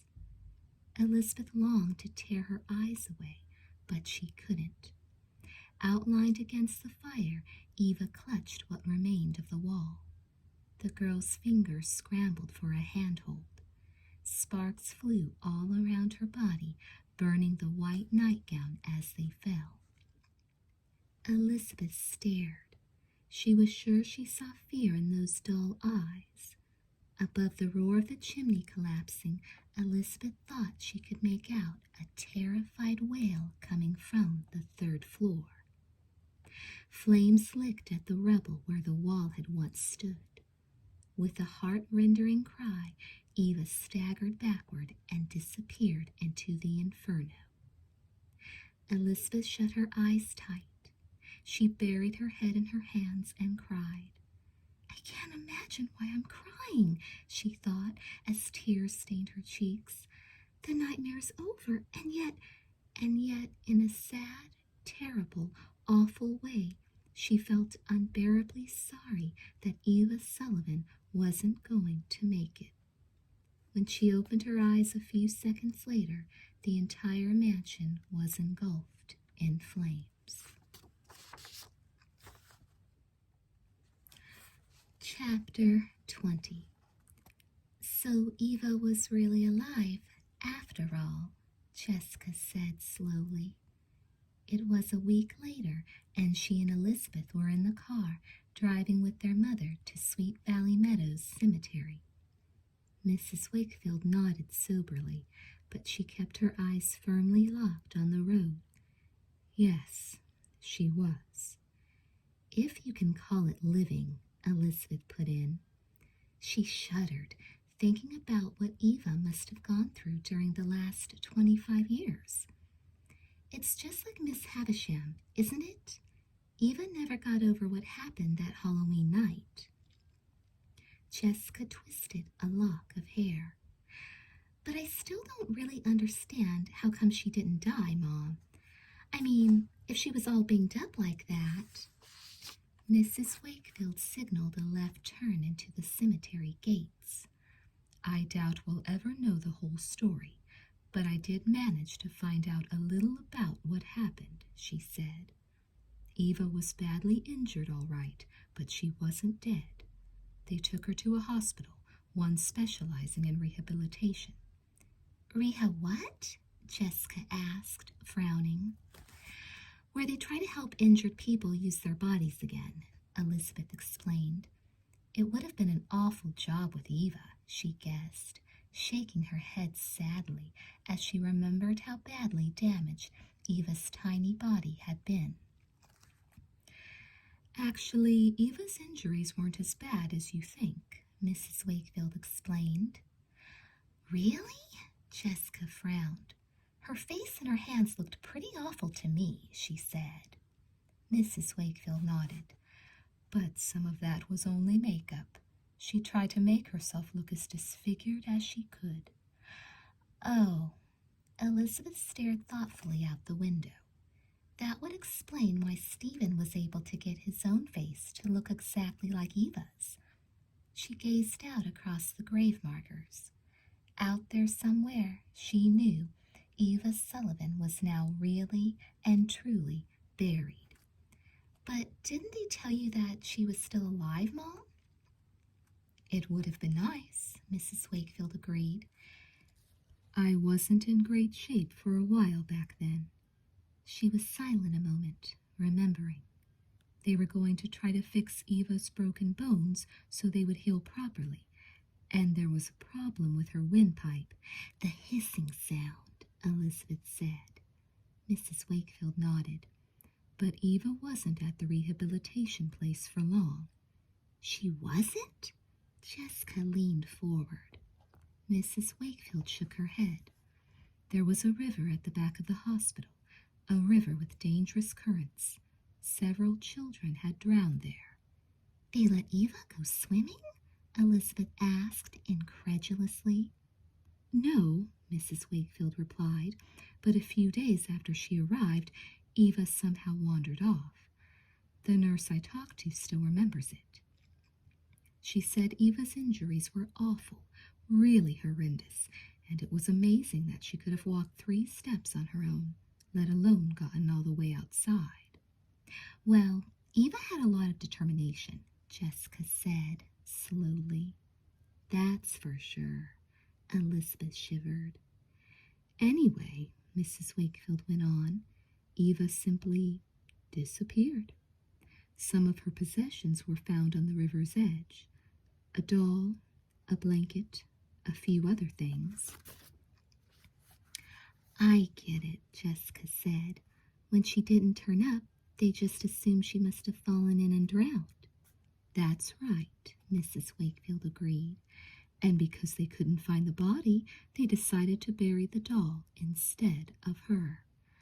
But Elizabeth was still confused.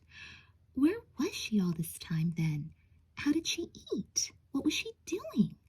She was having a hard time keeping her questions in single file.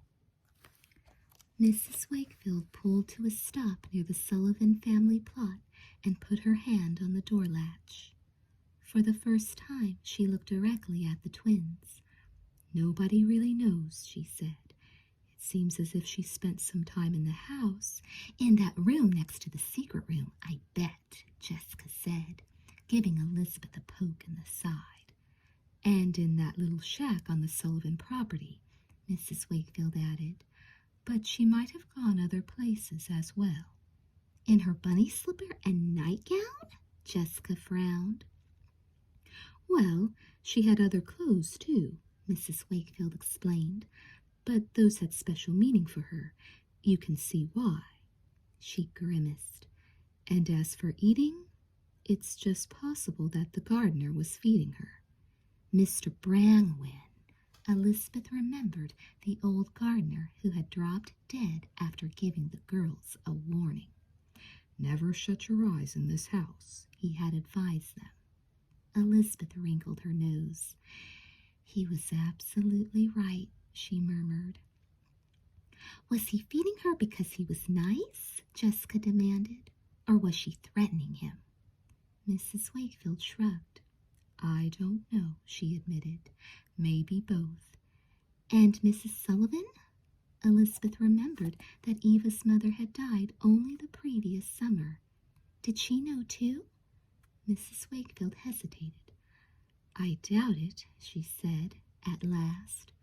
Mrs. Sullivan closed up most of the house after her husband died, you know, and she lived in just a few rooms. She never got over the accident either. Neither of the Sullivans did. I'd guess that Eva stayed well out of their way. Jessica wrung her hands. So we really were seeing Eva? She said quietly. And even when we didn't see her, her presence was all around us, kind of like a living ghost, Elizabeth murmured. It was like Eva was so incredibly angry, she just had kind of a power over everything that went on in the house. Like we'd see her, maybe without even noticing it, and then we'd all dream about her? Jessica asked. Something like that. Elizabeth hesitated. I was just thinking about that night when we all dreamed we were on the roof. Remember when I scratched my wrist? Nate woke me up and he said something about a big, ugly girl. Maybe Eva scratched me in real life and Nate saw her. Jessica shook her head. Eva wasn't exactly big, she pointed out.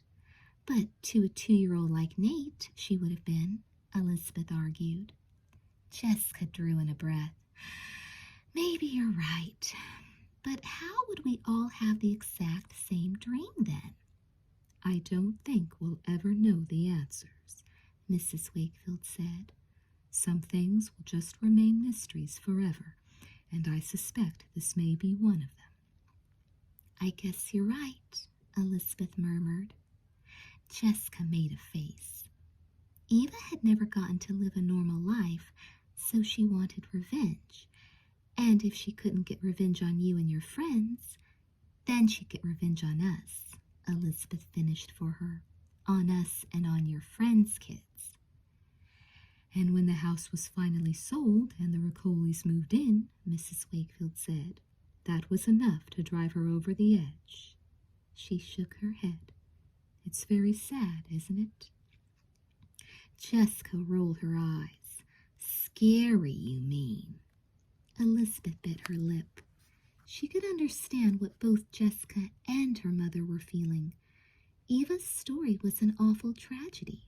Her life had been horribly wasted, ruined, and yet Eva had also been responsible for some of the most horrifying nights Elizabeth had ever experienced. Sad and scary, she said. Opening the door, she got out of the car and stood on the soft green grass of the cemetery.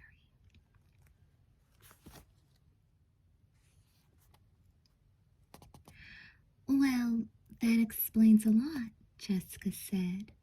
The warm sunshine caressed her cheek. But there's one thing I don't understand. She turned to her mother. How did you know what would happen? Last week, I mean. Mrs. Wakefield sighed.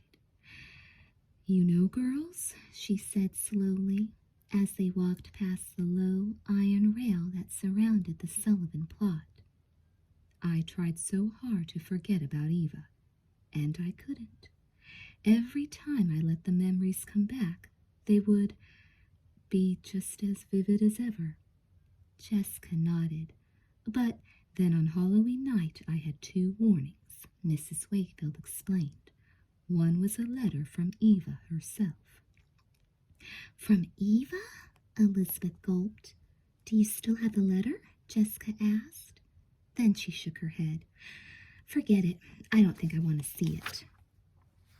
What was the other warning? Elizabeth wanted to know. It was from Stephen, Mrs. Wakefield explained. He tangled with her in an alley, and I hate to admit I completely ignored him when he tried to tell me what was going on. She put her hand to her temple. But when I thought about Eva last week, I could see the scene where she fell as clearly as if it were yesterday. Jessica frowned. And, she prompted. Her mother spread out her hands. It made sense that that scene would be somehow recreated. So I called Jim and Diane and Walter. None of us had been in that mansion for 25 years, but we all remembered exactly where the balcony was. Even though it wasn't there anymore, Jessica said softly. In her mind's eye, she remembered how the secret room had been blocked off and the glass door plastered over. Eva's parents must have done that, she decided. They couldn't stand to be reminded of the tragedy, so they walled off their memories. The idea made Jessica feel a little queasy. Even though it wasn't there anymore, Mrs. Wakefield repeated. Her eyes had a faraway look. So Walter and I kept our eyes trained up on the third floor, and Jim and Diane found an old mattress in the garage. That was Andrew Ricoli's, Elizabeth broke in. It was damaged in the first fire. Mrs. Wakefield nodded, and we dragged it under the place where the balcony had been. She bit her lip, and we could hear sirens in the distance, but they weren't at the house yet, and it was 30 seconds later when the wall split apart and the two of you came tumbling out. She stopped, her voice choked with emotion. Awkwardly, Jessica put her arms around her mother's shoulders. "I'm so glad you were there," she said. Mrs. Wakefield tried to smile. Her eyes filled with tears. "Thank goodness we were," she said, taking a deep breath. "I saw the fire from a distance, and I thought... She shook her head quickly and hugged the twins tightly. "I'll spend the rest of my life being grateful that I was wrong." Silently, arm in arm, the three Wakefields walked toward the spot where Eva's grave lay. Jessica noticed that the nearby grass was greener and lusher than she remembered, and the ground was smoother and more even. The tombstones sparkled in the sunlight. The scattered daisies were gone, Jessica saw, and the whole grave looked somehow different. She strained to remember the horror she'd felt when she'd been playing hide-and-seek with Eva around this very grave, but the feelings wouldn't come back easily. "It's peaceful," she said aloud, listening to the wind gently shake the leaves on the nearby trees. Elizabeth nodded solemnly. Mrs. Wakefield blinked back tears. "I tried to forget Eva, but that was wrong," she said. "Maybe keeping people alive in your heart helps them rest in peace." Jessica watched her mother place a bouquet neatly at the foot of Eva's grave. A bouquet of daisies, carefully cut and carefully arranged. As she did, one single small yellow petal peeled off its stem and drifted through the air into Jessica's hand. "It's an ordinary petal," Jessica thought, staring at the flash of yellow between her fingers. But she couldn't help shivering. It seemed eerie somehow, the way the petal just blew over to her. "There's still so much I don't understand, like exactly how Eva Sullivan came to do the things she did, and how she managed to enter our dreams." Jessica licked her lips. "And that's okay." Bending down, she ran her fingers lightly over the inscription at the bottom of Eva's tombstone. "May our daughter sleep at last in eternal peace." "In eternal peace," Elizabeth whispered. Jessica looked up, smiling. "In eternal peace." She stared off into the bright sunshine, thinking about Eva's brutal life and glad that after 25 years the inscription's wish had finally come true. "I promise not to forget you, Eva," Mrs. Wakefield whispered, and together they turned to leave. What happens when Jessica and Elizabeth go on a double date with twin boys? Find out in Sweet Valley Twins number 101, Twins in Love.